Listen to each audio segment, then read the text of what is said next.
Hi guys, welcome back to Sgcarmart Reviews. Today we are at the Petronas Sepang International Circuit. If you are wondering what is behind me, the car you can see, it is a 911 GT3 RS, but what is PWRS? So PWRS is Porsche World Roadshow. This is an event that travels from different countries to countries, bringing a range of Porsche cars for enthusiasts and owners to experience these cars in a safe environment. So last year's PWRS Singapore was held at Changi Exhibition Centre, and it was really fun, but it wasn't a proper racetrack, you see. And that is why this is so exciting. We are getting to drive cars like this, the GT3 RS, the GT4 RS, the Taycan Turbo S on a proper racetrack. So that is what we are going to do today. Let's go, man, let's find out more.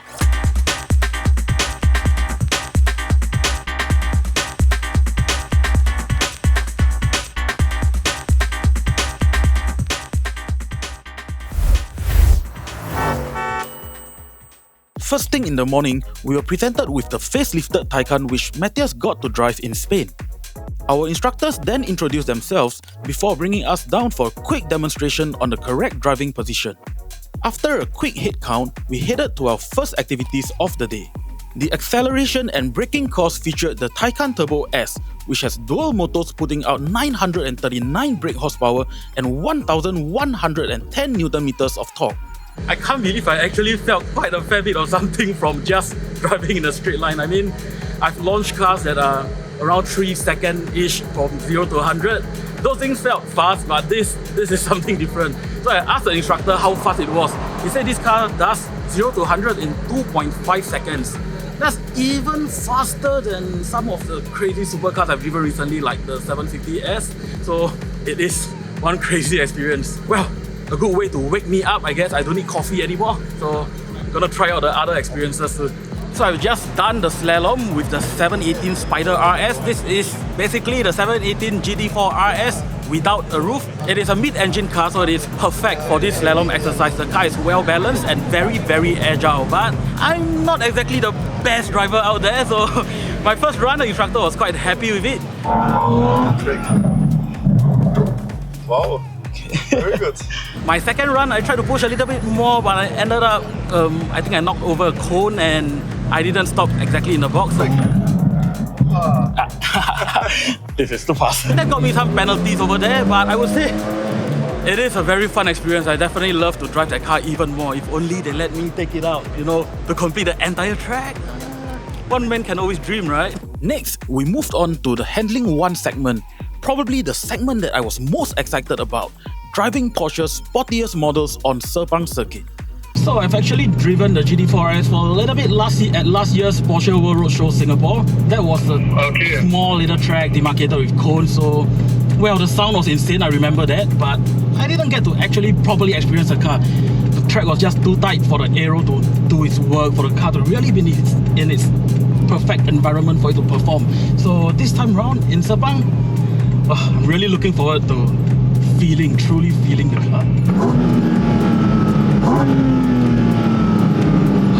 Just listen to the sound and when it downshifts, that's so lovely.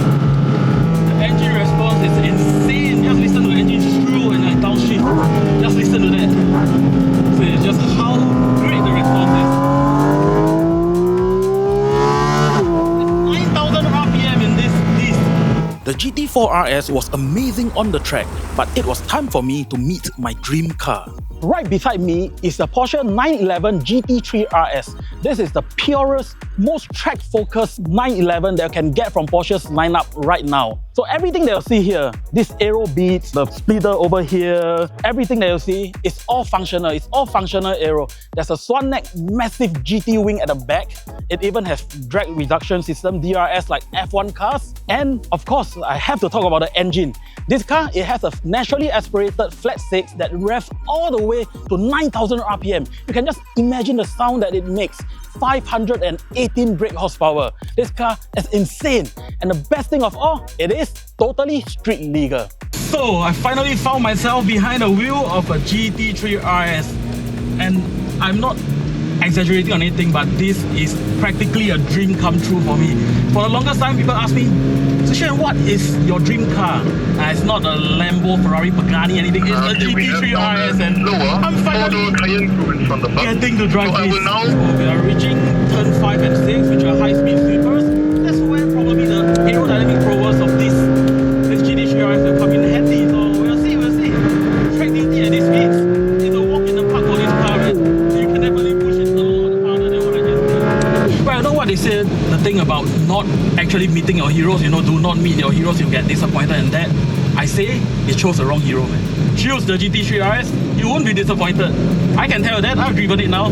Dream come true for me, and I hope I can keep dreaming, man. After a quick lunch, we found ourselves in a briefing room preparing for an off-roading experience with the Cayenne, which took place at a site a short distance away from the circuit.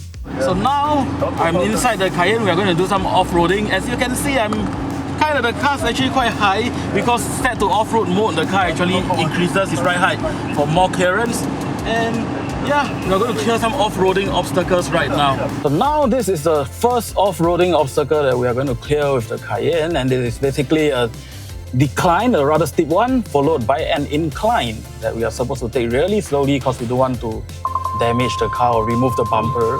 So I'm taking it really slowly. Oops, you can feel that.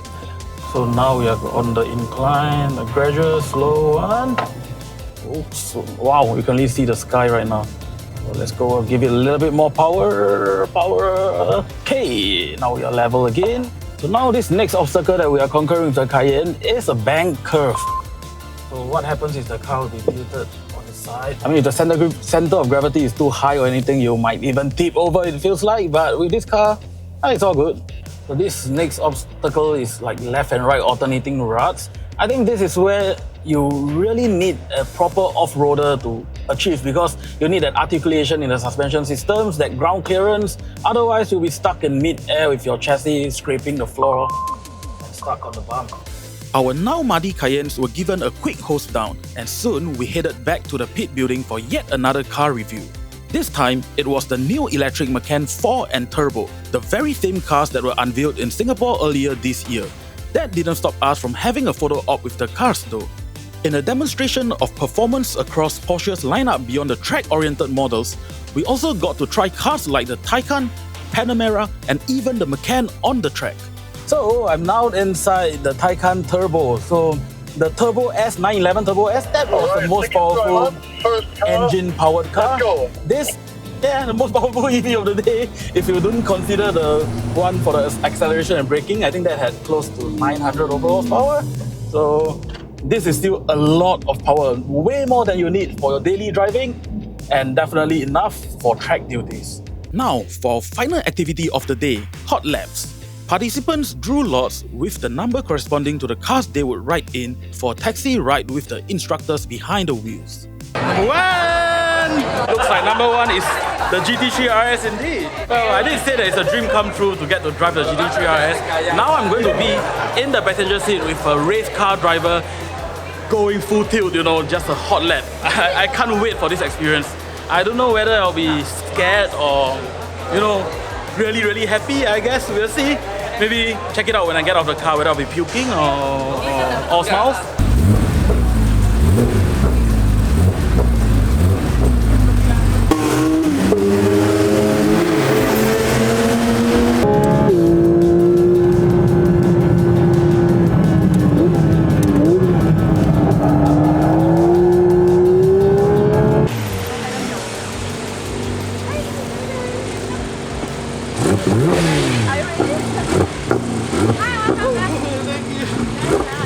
I totally wasn't expecting it because I thought he's just going to go for a very, very fast lap. Yeah. But first turn, he threw the car sideways. It's just drifted through turn 1 and turn 2. It was insane, and you can see the smoke coming out from the tire at the rear. It was what? Oh, it was really a I don't know what to say, man. It's a crazy experience. So it wasn't just drifting all the way. After that, there were some turns where he will go really, really quickly. Turn 5, turn 6, my own car, fastest I've ever been was like 130 or so, which felt crazy. That was doing 150 or so. It's just insane. After all the driving activities were completed, a surprise was waiting for us at the lounge area. special prizes were presented to participants with the fastest slalom timings by the instructors. But sadly, having murdered a few cones, I had to settle with just a certificate of participation. So a long, fun and exhilarating day has ended over here at Sepang International Circuit. So I have a lot of fun with Porsche World Road Show. I've driven so many Porsche models that I can't even name every single one of them. But definitely, I got to drive my dream GT3 RS. That's a car that I've always wanted to drive since I was a kid. And I finally got the opportunity to drive it in a racetrack, no less.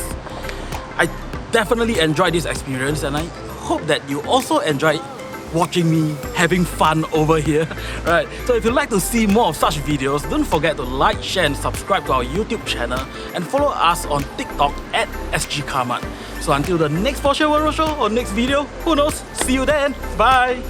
There's mud on the handle. Proper off-roading.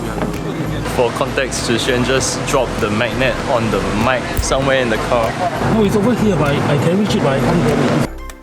Oh. I up the mount.